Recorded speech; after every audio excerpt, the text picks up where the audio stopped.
the PIB regime is a matter of national urgency, because beyond the deep offshore amendment that we're looking at or celebrating, a whole lot could be achieved in terms of revenue, investment, and others if we've been able to have the PIB regime.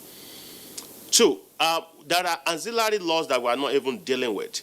I'm aware of the Cabotage Act, which is meant to stimulate the sector, the entire maritime, oil and gas, and other sector. Two, what is being done about the local content law, the local content act? These are laws already passed that would stimulate the Nigerian environment, investment, money, yield gains, and revenue to the federal government. I really appreciate Dr. Ogbonnaya, Ojo Ogbonnaya, because back in the days, I was deeply involved in the NEIT at its formation stages, then coming from Canada to come and partner with Public What You Pay Coalition. Eventually, we had the act. And we expect more, even from the angle of the Nigerian Extractive Industry Transparency Initiative. We really expect more.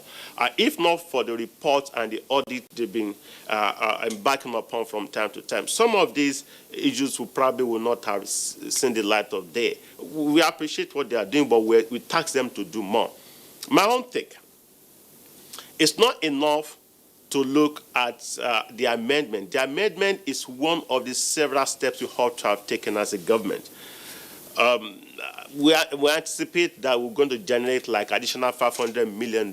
It's not even about the generation. I'm not sure we'll be able to generate enough, even as much as $500 million, even or the $1 billion we target at the end of the day, because we need to bear in mind, as Honorable Ogo said, we need to be mindful of industry or sector realities.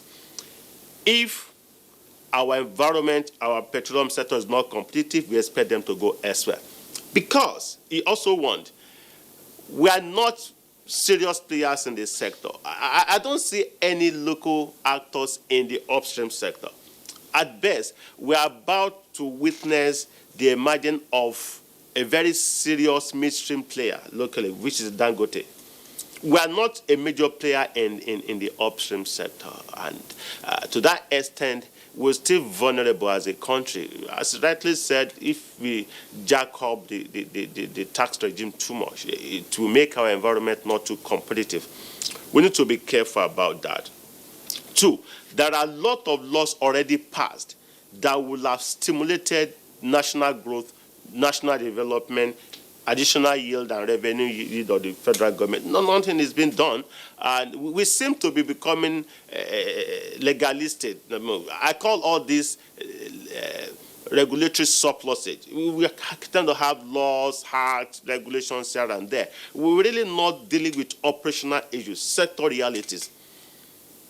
The audit carried out by the Nigerian Extractive Industry Transparency Initiative years back, right from 2003, what has been done about it? Two, for decades, the so-called multinationals have been making it impossible for us to pass the petroleum industry bill, which owes far more goodies, advantages, benefits for the entire country, as against looking at the deep offshore inland business production sharing contract. Production sharing contract is just a component of the several agreements in the petroleum sector. We have JVAs, we have all kinds of things, options that we can deal with. If you don't want to go the PSAs, there are other models that we can go into. We need to do much more. I applaud the step taken by the National Assembly. I will also expect the Night Assembly to, as a matter of extreme urgency, pass the petroleum industry bill. I will expect the Night Assembly or the federal government to give further relevance to the activities of the NIT, because I know the history of that body, and I was involved right from the beginning, just back. So with that agency, we can do a lot more in looking at what is happening in the sector, to be able to get data and information to work with to really scrutinize the sector. I will expect the players in the Nigerian sector to see to effective operationalization of the cabotage regime. I will expect everybody involved at the level of governance, regulation, and supervision and what have you to see to effective operationalization of the Local Content Act and other relevant laws, so that as we are making a kind of fortune from the amendment, we're also maximizing the potentials from other aspects of the sector, because the sector is, as we all know, holds a lot of potentials for the country. But we're not getting there. We're not really, we've not been impressive. I mean, the overall, I will rate our performance in the upstream sector to be below average, like 40%. One last point, Dr. G, you are right. The only law in this sector is the Petroleum Act of 1969. It is sad that as a country, Nigeria does not even have a gas regime. There's no law regulating the Nigerian gas sector. I mean, we can't continue as a nation. We are a country of oil and gas. The power sector depends on gas and so many other things. But then we have a moribund piece of legislation in 1969 that doesn't reflect current realities, and the so-called players and multinationals have done everything possible to make sure we do not, we've been unable to pass that law. But we've only excised the deep offshore inland basin production sharing contract, just a very insignificant aspect of the regime. That is what we've been able to excise, to quickly pass, so that we can fund our deficit budget.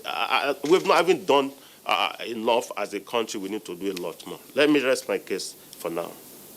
Professor, still staying with you in Lagos, after all these technicalities and all your explanations on the Act, how will it help indigenous Nigerians in the ease of doing business in the oil and gas sector? As I said, it's not likely going to help the indigenous companies. That's the reality, because we have a major constraint in terms of what we can do. And an example is the marginal fields. Marginal fields are the fields that were abandoned by multinational oil players that got awarded to local players to be able to scratch the surface in terms of oil production. We are not doing well. Most of the marginal fields are not doing well, and we don't seem to have what it takes to venture into deep offshore because of the financial involvement, the technical knowledge, and a whole lot of issues.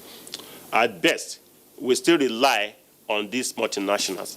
And as Honorable Sergio said, we may not want to push these multinationals, or else our venture, our regime will become not too competitive, because they're going to move those rigs elsewhere. They're going to relocate elsewhere to do business. And our local players cannot really thrive yet because of the financial and technical involvement in this sector. So the bill does not target local players. We don't even have serious local players in the upstream sector, not to talk of the deep offshore.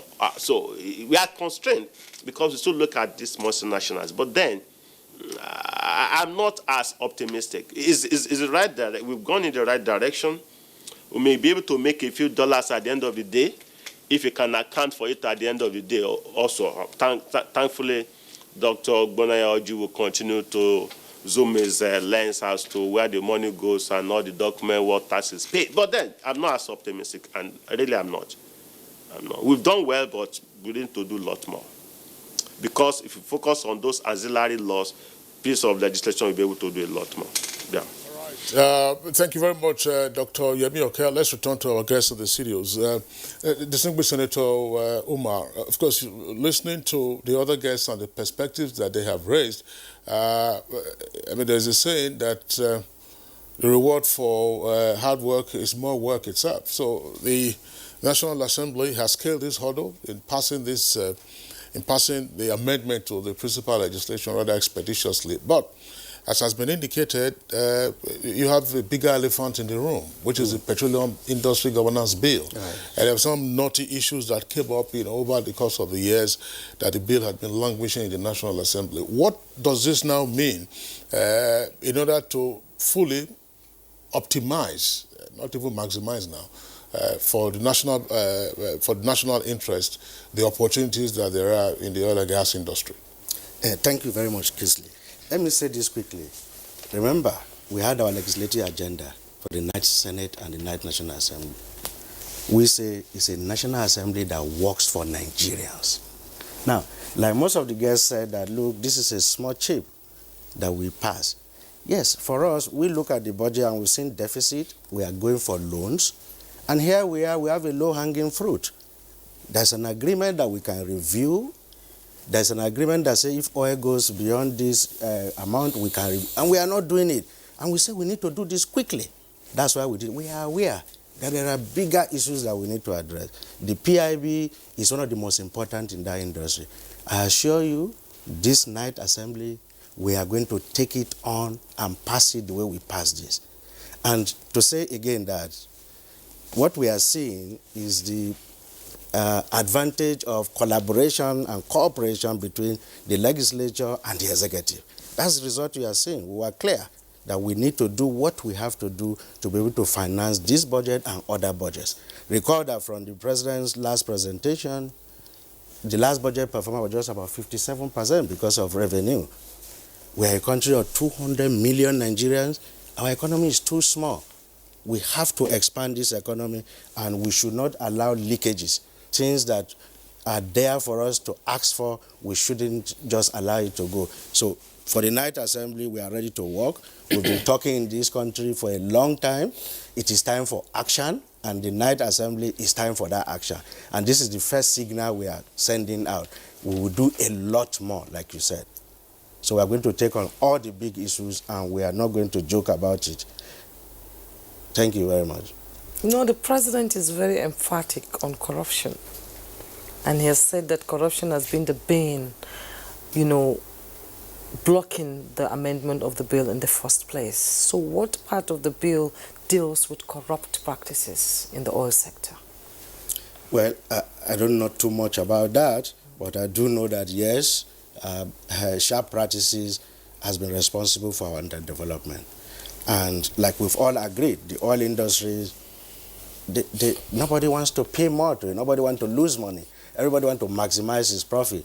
So whatever you want to do the right thing in the interest of Nigeria, other people will be interested in stopping that from happening. But I assure you, from what happened for this bill, this night assembly will not tolerate it. Anything we have to do to make sure we pass bills quickly to stop anybody from interfering us doing the right thing for this country, will not allow it to happen in the night assembly. Thank you very much. Senator Etainang, your comment on corruption in the oil sector. Corruption in the sector? Yeah. In the oil sector or in the legislative sector? In the oil sector, as we are passing this amended bill now. Some people, most of these people talking here today said expatriates and people who own the oil rigs did not allow Nigeria to pass most of these bills. Why was it allowed to go on for so long? Was corruption involved in it? Let me not say it was corruption, but I think it was lethargy or something like laxity or some level of compromise.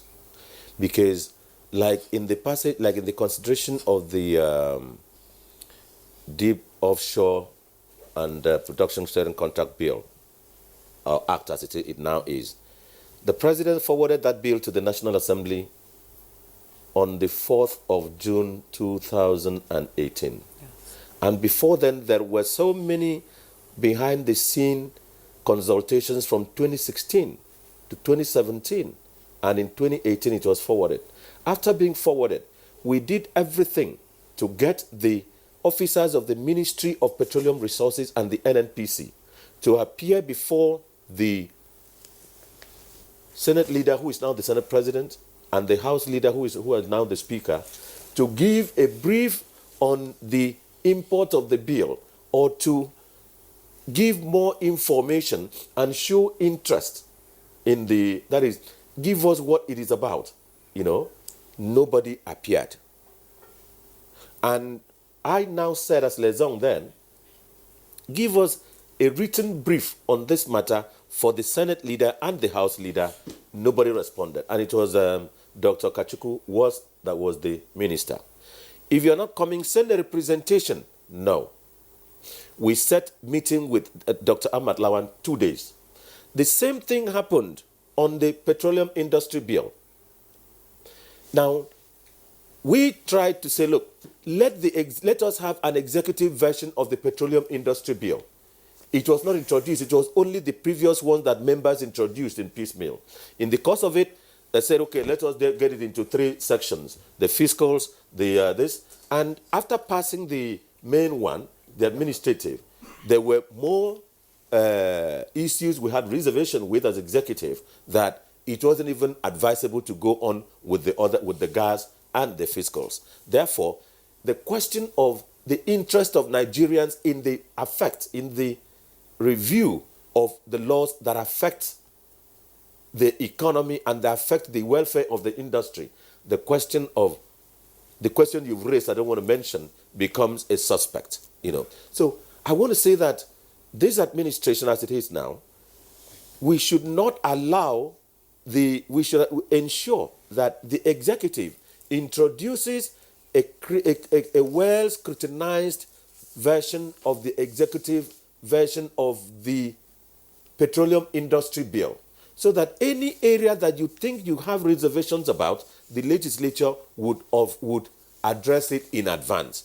Now, if you allow the oil companies, the IOCs, the majors, to be the people driving the bill, saying what should be the percentage that each of the agencies will get, they will drive it in a manner that will be of benefit to them.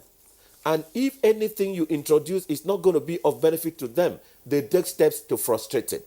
That has been the reason. The petroleum industry bill, I think to my knowledge, started about 2006, 2007.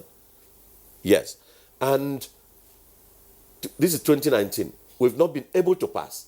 And it was only in 2007 that there was the executive version of it. After that, it has been members introducing, and most of these have been supported or prompted by those who are interested. Let me not get into all the details. That have been prompted by those who are interested. And if you are the person interested and you will sponsor a matter, you will sponsor it in a manner that will not be in the interest of the person that is going to benefit from the government or the owners of the land. So that's what has been happening. So the executive, the Ministry of Petroleum Resources, should take steps to expeditiously conclude work, because I know that there is work going on the composite petroleum industry bill to introduce, so that the House will not have a different version, Senate will not have a different version, depending on. The Senate may have a comprehensive petroleum industry bill. The House may decide to have the one that is in 2 or 3 sectors, the fiscal, the administrative, the gas, and it will have problem of harmonization and arriving at something, so that the same speed at which the National Assembly has passed this will be. And so that finally we will avoid a situation where we say that the interest of the government is downplayed, and it is only the interest of the IOCs that are upped. Okay, well, Senator Itana, thank you very much. Let's bring in again Honorable Sergio Sogun. Well, I mean, you were the first to fire the caution with regard to the Deep Offshore Amendment Act of 2019. A number of other matters have now been raised. What, in your opinion, is your evaluation, therefore, of what needs to be done in addition to the amendment, which has already now been assented to by the President? Well, we have said so much about the cooperation between the National Assembly and the executives. I strongly believe that we could have used the same speed also to pass the entire PIGB. But I can also understand the concern of the executive working with the National Assembly. that we don't want the frustration of the past to set in and then we'll drag again and lose this opportunity. But I also think if we are serious as a nation, there's nothing wrong in passing the bill and amending. I mean, Distinguished here is one of the most experienced lawmakers we have in this country. We were in OTC some years back, and the Ghana team that took our own draft of the PIGB, or PIB then, as it was called, they have the act. And then I put one of the guys that presented, that came from the Ministry of Energy there, to say, how did you guys do it? Yeah, they took our copy, their draft, quite all right. And they said they got almost everybody involved, that even the legislators, they were even the ones telling them, look, let's make this happen. And then there were communities and the CLOs and the energy, what they call it now, environmental people coming to say, look, we must make input. They said, okay, fine, let's discuss. But we can't take everything on board. Let us pass this bill. And they went ahead to pass the bill. They already amending them. 6 months after passing the bill, they started amending them. So in Nigeria, we always believe that everything must be perfect. Beside the interest. There are so many laws that come, people who just pass it, then you can now amend it later. So for me, going forward, I would think if we are resolved in this country to pass the PIGB, we can do that even in 1 month. The so-called cooperation between the executive and the National Assembly now, let's make it work. Yeah, as much as I remember, as much as we say, yeah, the asset belongs to us, then they can go. These guys are dribbling very far away, like Totono said initially. You cannot compare the problems we have here with what we have in Norway and all. Because 99% of the problem we have is subsurface. Yes. When you go down to drill, there's no problem there. The technology is the same. You go there, you hit the oil, you run your casing, you pressure it to the surface, and you flow. And these guys are even very far away, and they just hook their FPSO, and then they go away. And like the prof said, we don't have the technology to go that far. Beside the technology, we might have some of the technology. Where's the finance? I know one of the companies, I think it's Ocean Energy or so, they drill up to maybe 5 wells, deep water wells, 5 wells, and they all dry holes. We're talking about tons of millions of dollars, if not billions. Which bank in Africa, not even Nigeria, can support that kind of operation? So as much, we need to give them comfort. That's the IOCs now. Give them comfort. Then sit down and discuss the PIGB. If we are not playing, we are not playing. It's not enough to say don't allow them bring in the initiative here. Because we call them in the oil industry, we call the community people major stakeholders. These people are also investing their money. They are major stakeholders. What do we really want as a nation? If we are resolved to achieve it, we will sit down together, eyeball to eyeball. Not one that people are going behind to frustrate the process.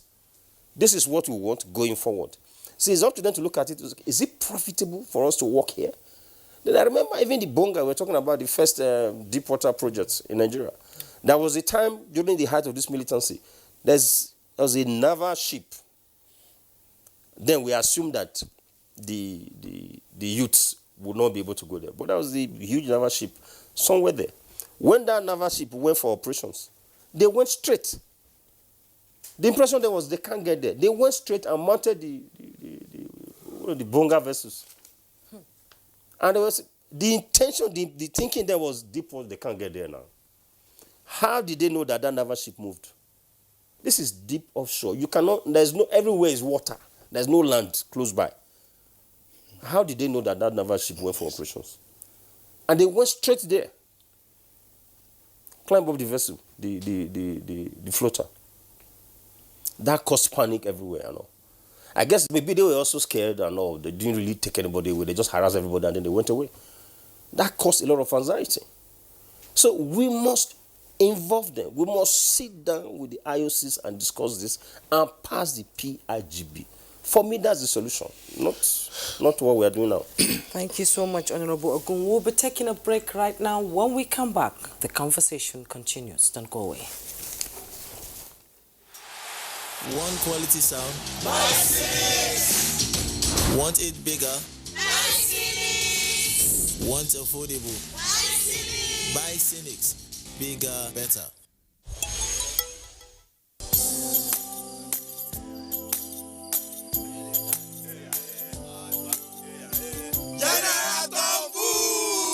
Hold it!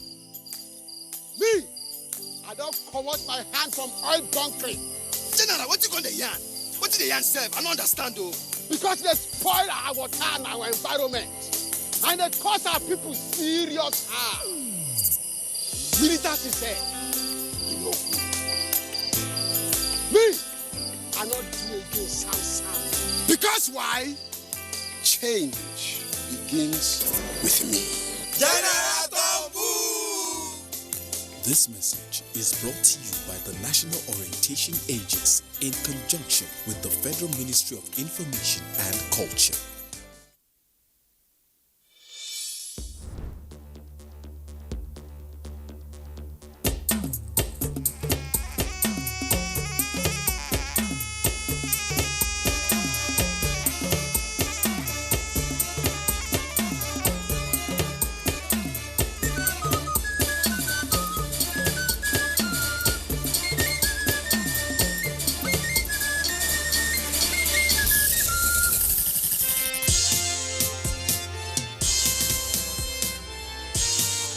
You are about to witness the commencement of the most stimulating and compelling contest on television. This contest is only for the strong, the intelligent, and the talented. Get ready for the Unity Talent reality TV show. Coming soon.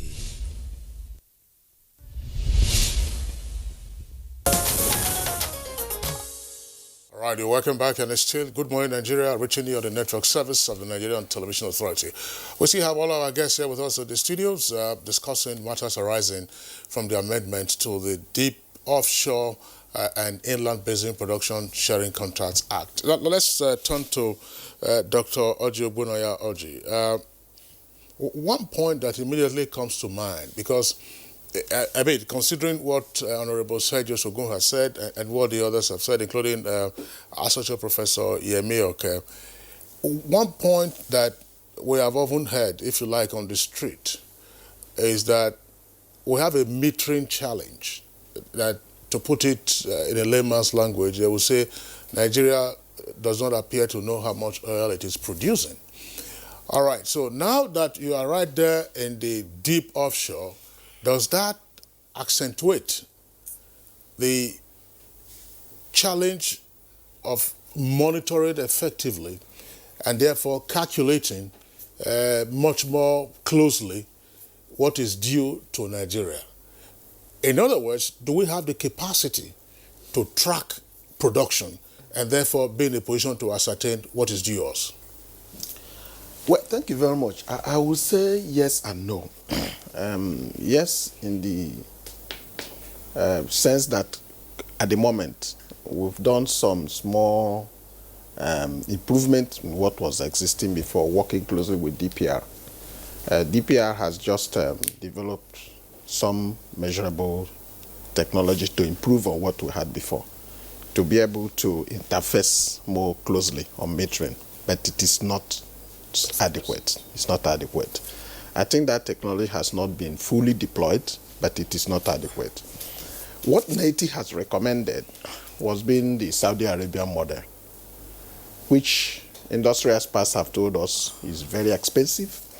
But if you check what our reports have disclosed, interfacing with the companies, what we are losing by vandalization, outright stealing, and then process lapses. If you compute them, in 2012 it was about $612 billion, just using the figures obtained from three major oil companies. And the last report we did, it was over $600 billion too. So what we lose currently is so enormous that if you invest in that technology that the Saudi Arabia has developed, a very complex control room where they monitor every drop from production to the market where it's sold in a room. It's online. You can access it and view it. And they'll say it's very expensive, but it is not as expensive as what we are losing. But going back to this law that has just been passed, why we are very excited is that PSC is now driving production in the industry, no longer JV. PSC is now leading. It counts for 80% of production. So if you cannot, this law will do a lot in terms of government take when the sharing and computations are, because it's not something you can sit down here. At the level of implementation, the experts following the law, which is now in place, will now look at who gets what and how, and in terms of profit, in terms of cost recovery, in terms of royalties and the tax computation, using the current rates that is contained under this law. So that's why we're very excited. But again, on the broad outline, what will save this industry and put government in a firm footing, put Nigeria in a firm footing to take ownership of that industry is the pending legislations. I must explain that the last National Assembly did a lot, but at some point there was stagnation. They broke the bill into three: the fiscal bill, which is key, the administration bill, which is key, the host communities bill, which is key, and the governance bill. There were four. They broke it into. They passed one, and then the other ones were stalled. For us in Haiti, we will be much encouraged if this bill comes in form of executive bill. Yes. If it comes as not private member bill. Why?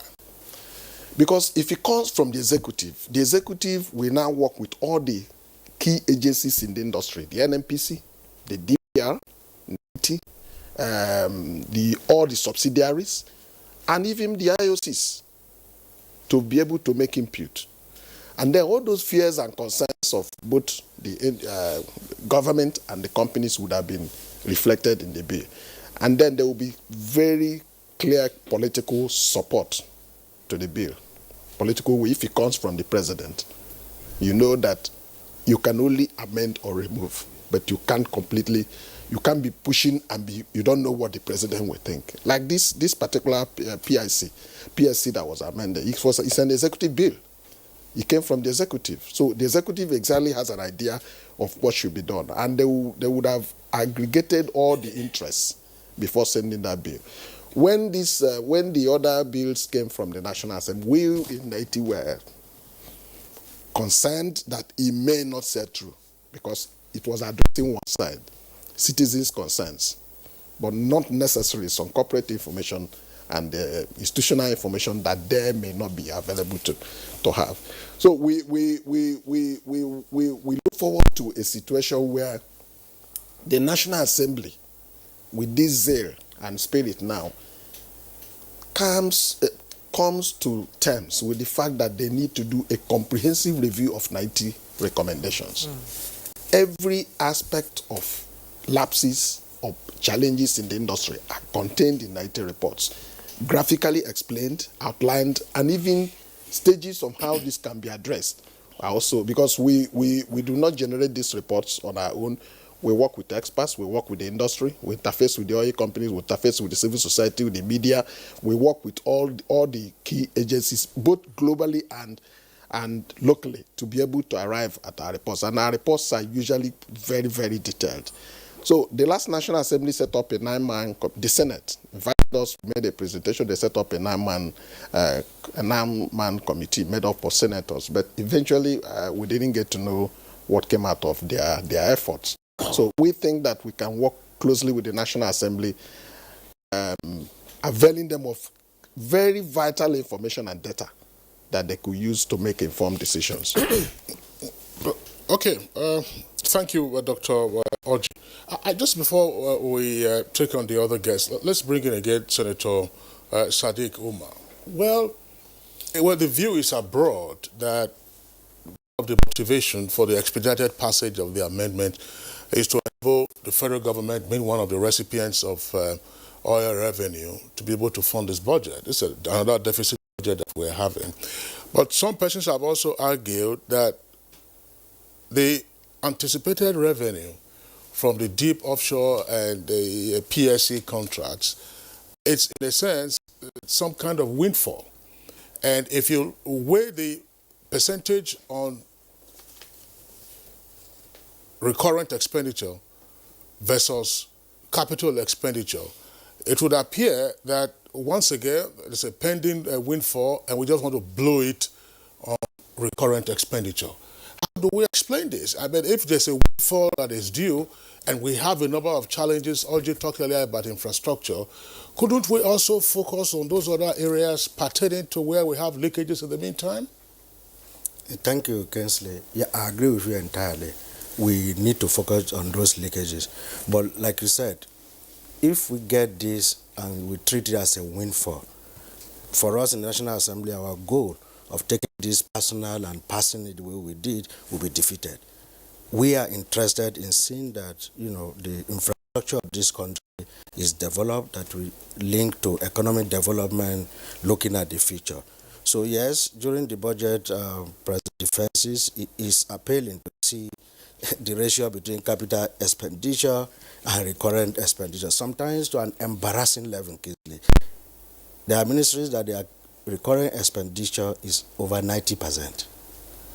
Personnel costs, almost 90%. And the capital expenditure part, nothing. You don't see anything there. So invariably, what most of these ministries are doing is just collecting money and sharing it to everybody in the ministry. And that is why we are still standing where we are today as a country. So, like I said earlier, we saw this as a low-hanging fruit, which we think is what we should have dealt with several years ago. And with the deficit we've seen in this budget, we need to quickly get this out. That's what we do. Like my colleague was saying earlier, that this will disincentivize, the IOC. We consider all of that. We brought in experts, and in fact, there has been a robust debate in the Senate that the percentages that we should ask for should be increased. The Senate President was actually pushing for a very high, but these experts warned that it will disincentivize them. And the risks that he is talking about, we've looked at all these risks before agreeing on the range we are going to ask for them. So I think that we need to start thinking of building a country. Much as this money will appear to be a windfall, for us in National Assembly, we want to see it being used to reduce the deficit and therefore even reduce the amount of loans we are going to be asking for, and focus should be paid on infrastructural development and investing this in the oil sector. For example, what the doctor was saying, that we don't even know how much of this oil is being done. What have we been doing? We are not serious as a country. We should be investing heavily in that. As expensive as that technology is, if we really want to develop this country, we need to invest in that. It's going to be a priority, and some of us will imagine that all the additional revenue we are going to get in from all the efforts we are going to put, please, we need to invest it in building our infrastructure, our technology, so that we can see this country for the future generation coming ahead. Like the president said, while in the bill is but for the younger generation. Coming to you, Senator Ita Enang, the Nigerian on the street will think this is just a bill on paper. How does it trickle down to me? How will it impact the life of Nigerians? Well, we want to say that it's going to make money available for infrastructure. It's going to make money available to improve the technology even in the industry, because we also have investment. We used to say, from what Dr. Gwenda Oji has said, that the technology is expensive to track and so on. But if you think education is expensive, try ignorance. Now, I want to think that the way it's going to benefit the country is if we come together and say, look, whatever we're going to make from this should come like a trust. It should be in a trust. It should be like a trust. And we target it in 1, 2, or 3 areas exclusively, which is our challenge. If you want to think, which I shouldn't just think just infrastructure that we just make roads to pass or something, but it should be infrastructure that regenerates for itself. Yes, the roads are there. Let's go on to toll roads. Yes, we're talking about the level of borrowing in the country is very high. You are saying that the amount of debt servicing is very high. But if the debt servicing is high, we servicing debt that we did not incur. We incurred and we were smiling. Now it is time to service, and we have to go and borrow. And you have to go and borrow, you must be shown to have the capacity to pay and the willingness to pay the ones you took. So we should try to make this money available and use it for critical infrastructure, not just putting it into the budget. Yes, we'll reduce deficit, yes, but not putting it in recurrent or other things that it just flow away. We should just make sure that it goes. We have a high level of unemployment. We should create investment that employs people. We should create investment that yields and generates. We should create investment using this money that will have returns for tomorrow, in addition to improving the environment. We also have to think of the areas where we are having these monies from.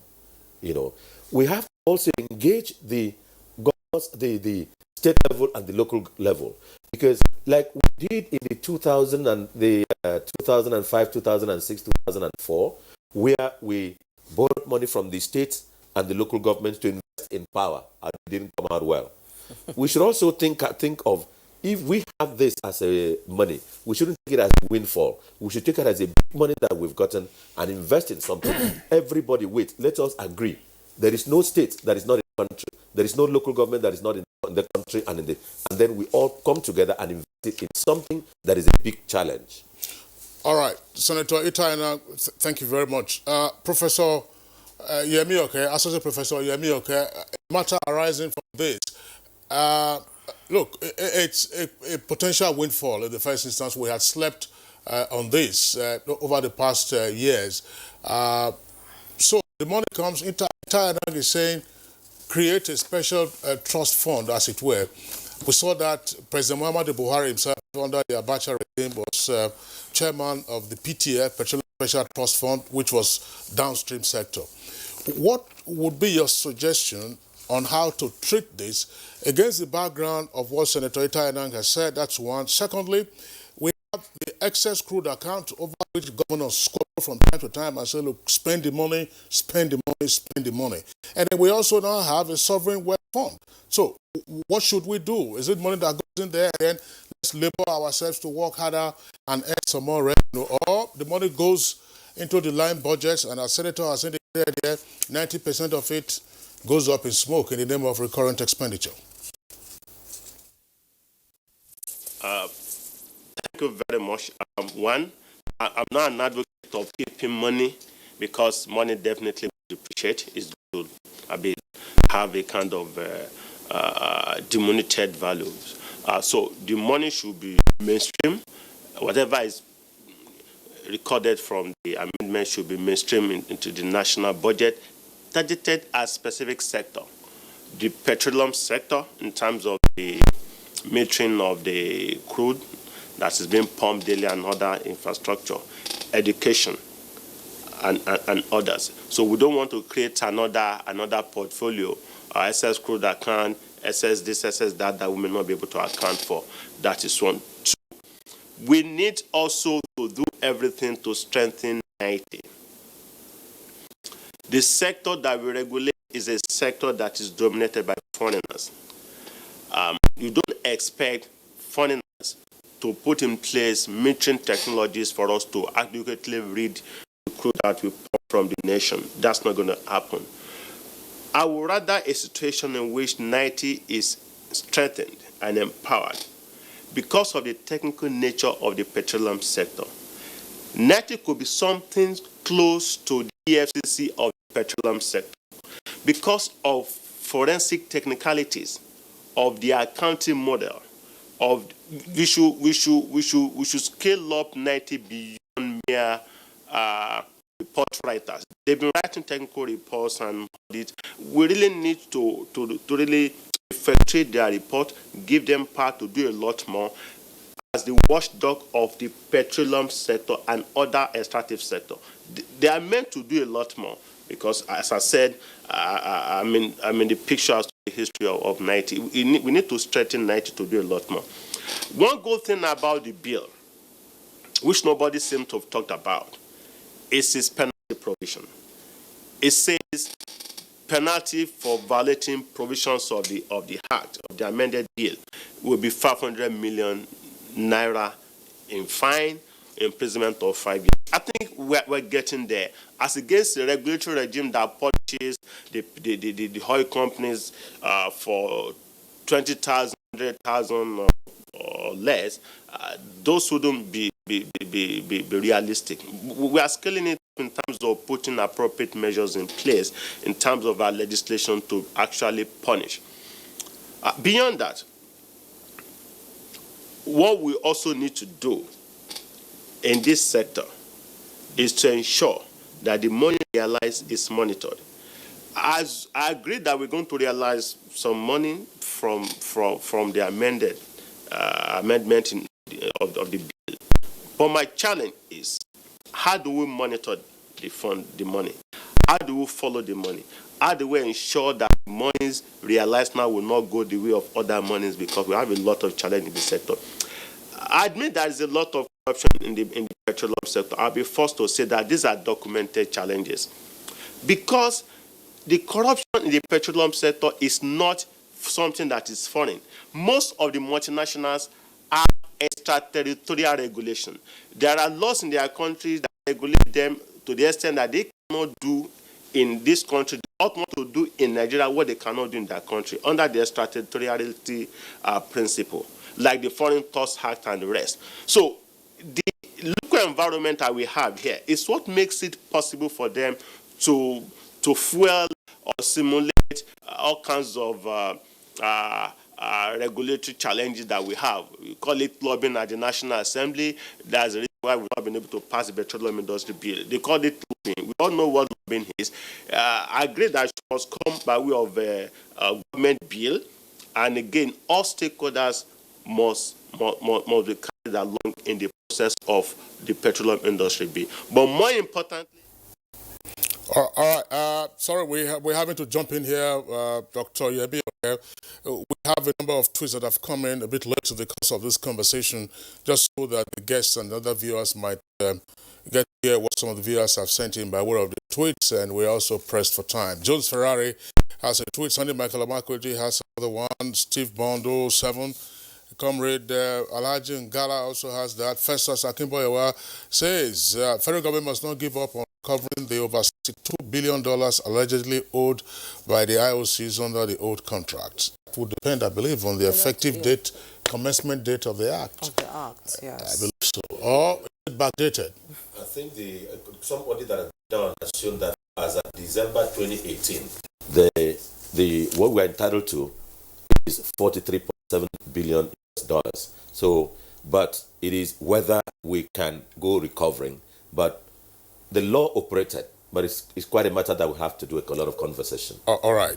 Okay. Dele Jack Solomon also has another tweet. Full of Sunday, this is a welcome development considering the enormous benefits we generate for Nigeria. And Steve Bond, good that Nigeria is taking control of our resources, but no real excitement because oil will be useless in the next 20 years. The world is going green. Okay, so those are the tweets that we can accommodate. Thank you very much for your comments, and we also like to appreciate all our 5 guests. We're all in a sense and co today, production sharing contracts in our outfits, as we said at the commencement of this conversation. From our Lagos Network studios, Dr. Yemi Oke, Associate Professor of Energy and Electricity Law at the University of Lagos. Thanks a lot for your contribution to our discussion. Also here in our studios, Dr. Orji Ogbonaya Orji is Director of Communications at NATI, that's the Extractive Transparency Initiative. Thanks a lot for being with us. Thank you very much. Thank you. Also, Distinguished Senator Tai Nang, Senior Special Assistant to the President on Niger Delta Affairs. In the 8th Assembly, he was Senior Special Assistant to the President of the National Assembly, in particular, Senate. Honorable Sergius Ogun, of course, he has a deep background in the oil and gas industry. And, of course, he's now a member of the House Committee on the Downstream Sector. Thanks a lot for being with us on the program. And last but not the least, Distinguished Senator Sadiq Umar, of course, is the chairman of the Senate Committee on Rules and Business. Thanks a lot for being with us on Good Morning Nigeria. Thank you for having me. Okay, so that does it for us today on the program. Thank you for tuning in. We're back tomorrow, same time, 7 o'clock in the morning. Until then, do enjoy the rest of your day. I'm Kingsley Sado. And I'm Juma Yusuf. Do enjoy your day.